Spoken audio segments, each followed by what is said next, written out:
Pride and Prejudice by Jane Austen, Chapter 17. Elizabeth related to Jane the next day what had passed between Mr. Wickham and herself. Jane listened with astonishment and concern. She knew not how to believe that Mr. Darcy could be so unworthy of Mr. Bingley's regard, and yet it was not in her nature to question the veracity of a young man of such amiable appearance as Wickham. The possibility of his having endured such unkindness was enough to interest all her tender feelings, and nothing remained therefore to be done, but to think well of them both, to defend the conduct of each, and throw into the account of accident or mistake whatever could not be otherwise explained. "They have both," said she, "been deceived, I dare say, in some way or other, of which we can form no idea. Interested people have perhaps misrepresented each to the other. It is, in short, impossible for us to conjecture the causes or circumstances which may have alienated them, without actual blame on either side." "Very true indeed. And now, my dear Jane, what have you got to say on behalf of the interested people who have probably been concerned in the business? Do clear them too, or we shall be obliged to think ill of somebody. Laugh as much as you choose, but you will not laugh me out of my opinion.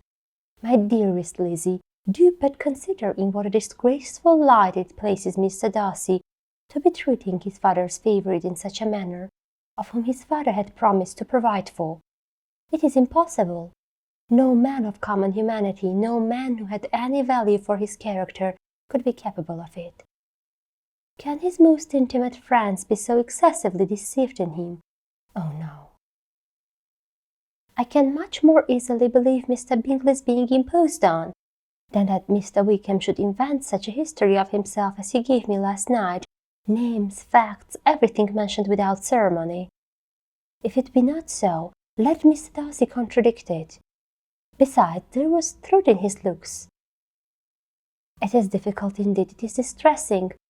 One does not know what to think. I beg your pardon, one knows exactly what to think. But Jane could think with certainty on only one point, that Mr. Bingley, if he had been imposed on, would have much to suffer when the affair became public. The two young ladies were summoned from the shrubbery where this conversation passed, by the arrival of the very persons of whom they had been speaking. Mr. Bingley and his sisters came to give their personal invitation for the long-expected ball at Netherfield, which was fixed for the following Tuesday. The two ladies were delighted to see their dear friend again, call it an age since they had met, and repeatedly asked what she had been doing with herself since their separation. To the rest of the family they paid little attention, avoiding Mrs. Bennet as much as possible, saying not much to Elizabeth and nothing at all to the others.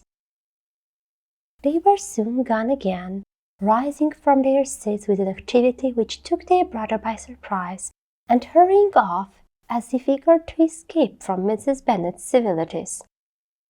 The prospect of the Netherfield ball was extremely agreeable to every female of the family. Mrs. Bennet chose to consider it as given in compliment to her eldest daughter, and was particularly flattered by receiving the invitation from Mr. Bingley himself instead of a ceremonious card. Jane pictured to herself a happy evening in the society of her two friends and the attentions of their brother, and Elizabeth thought with pleasure of dancing a great deal with Mr. Wickham, and of seeing a confirmation of everything in Mr. Darcy's look and behaviour. The happiness anticipated by Catherine and Lydia depended less on any single event or any particular person, for though they each, like Elizabeth, meant to dance half the evening with Mr. Wickham, he was by no means the only partner who could satisfy them, and the ball was at any rate a ball. And even Mary could assure her family that she had no disinclination for it. "Well, I can have my mornings to myself," said she. "It is enough. I think it is no sacrifice to join occasionally in evening engagements.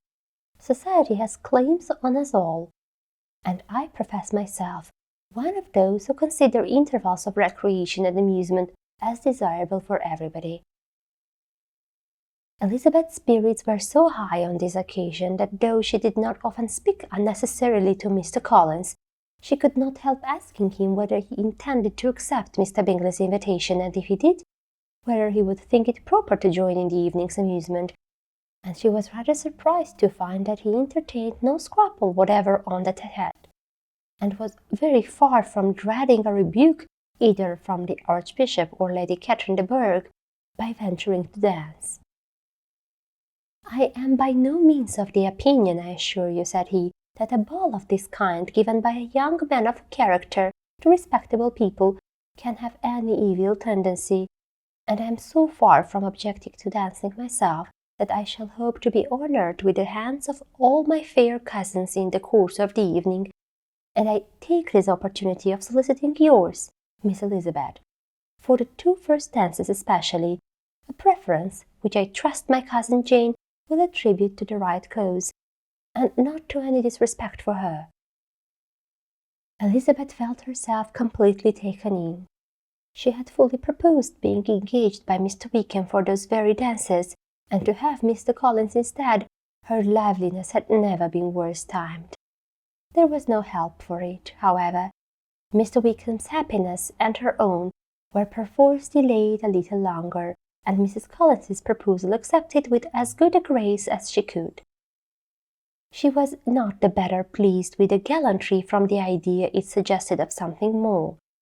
It now first struck her that she was selected from among her sisters as worthy of being mistress of Hansford Parsonage, and of assisting to form a quadrille table at Rosings, in the absence of more eligible visitors.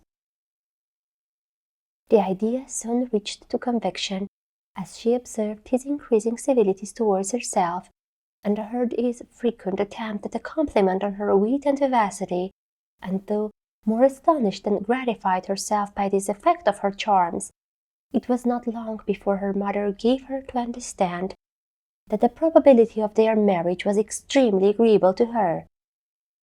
Elizabeth, however, did not choose to take the hint, being well aware that a serious dispute must be the consequence of any reply.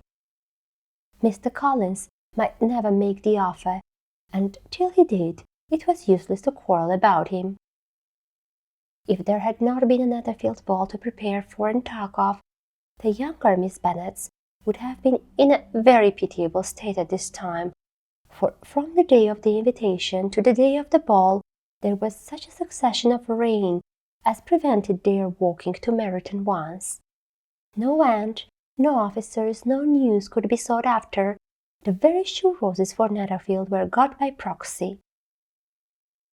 Even Elizabeth might have found some trial of her patience in weather which totally suspended the improvement of her acquaintance with Mr. Wickham, and nothing less than a dance on Tuesday could have made such a Friday, Saturday, Sunday, and Monday endurable to Kitty and Lydia.